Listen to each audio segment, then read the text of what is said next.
Chapter 4.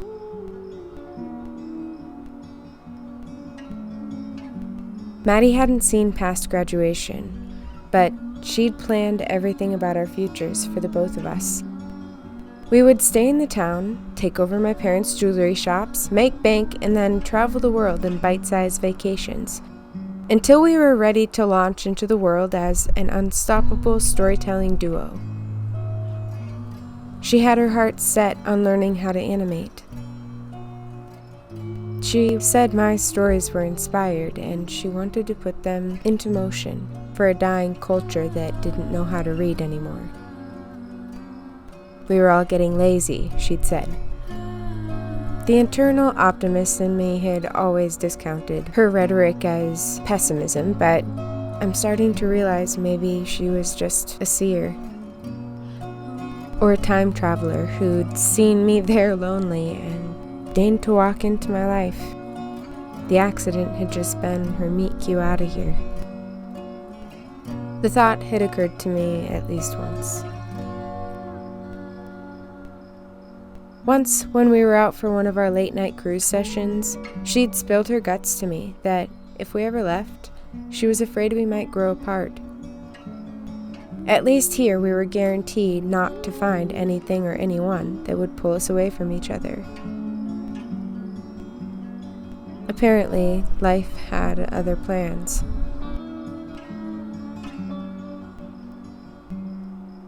The night of our senior party, we had a sober ride who hadn't played their role by the cards.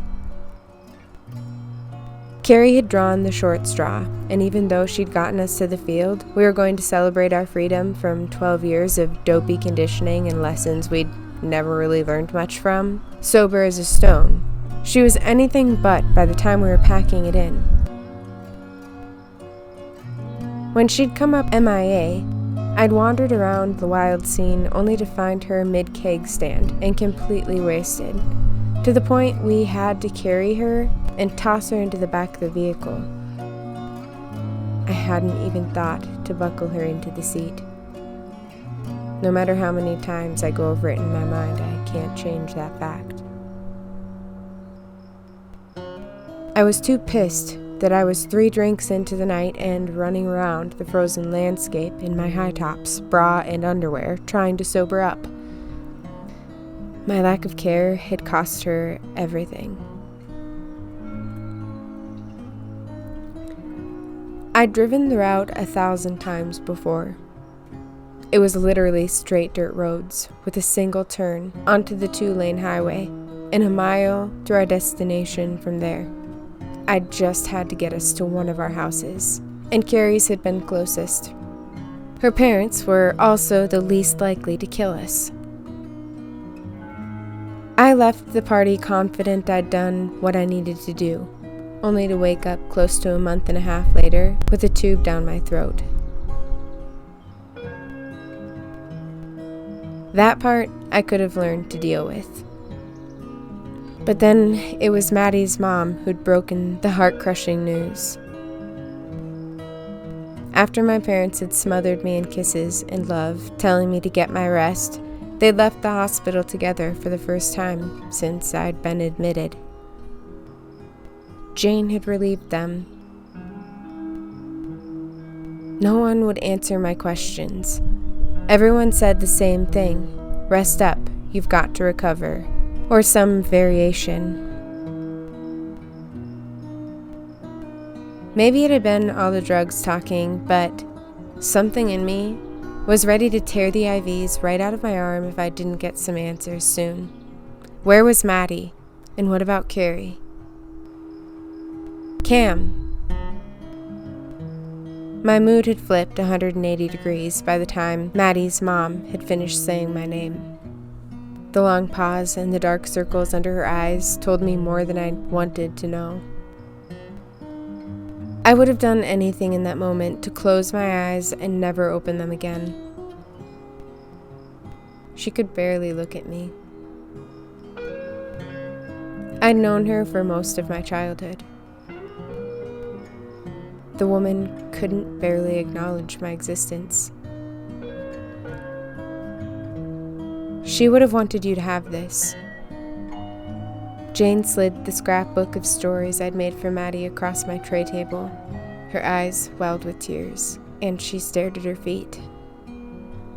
My throat was so raw from that torture device tube they'd shoved in while I was sleeping, it'd hurt to gulp. I couldn't remember anything after leaving the party. Between the drugs and the swimming aches and pains biting out at me from everything and everywhere, anytime I so much as breathed, my brain was ready to stay comfortably numb. Apparently it didn't trust me with all the intricate details yet, and probably for good reason. Mrs. Chipper. My voice hadn't even sounded like my own. It felt foreign to speak. It was like I'd woken up in a body that didn't belong to me. This couldn't be happening. I was going to fall asleep, and everything would be back to normal again. Mrs. Chipper. My voice was full of demands. I knew the answer, but I had to hear it. I was so selfish, so cruel. I still kick myself for how shitty I was on morphine. She looked up at me for the first time, her lip quivering with a million things she wanted to say. Everything inside me begged her to. I needed to be punished for what I knew she was about to say. Her eyes tossed between hardened diamonds I couldn't help but seeing Maddie through, and soft oceans of sweeping emotion. "Where is she?" I shrieked. "Kim? Maddie?" She was back to looking at her hands again. "Maddie didn't make it," she finished shakily. "You're the only one left, kiddo." She stood up and reached out, as if she might touch my hand, only to shy away at the last minute. "I'm sorry, she croaked, her voice giving out. "I'm so sorry. We're glad you're still with us, Cameron." It sounded forced. "I have to..." Her voice trailed off. "I wanted you to have that. She would have wanted you to have that." She pointed toward the thick book containing everything I had left of my best friend, my sister. "I have to go. I'm sorry. I just have..." Jane clutched her purse, as if it was the only thing capable of holding her together at the moment.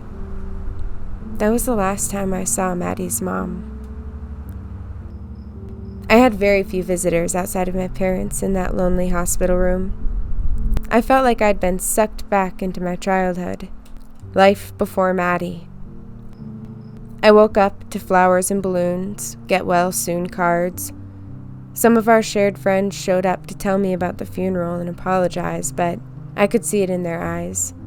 They all blamed me for what had happened that fateful night, and for the first time, I didn't blame them.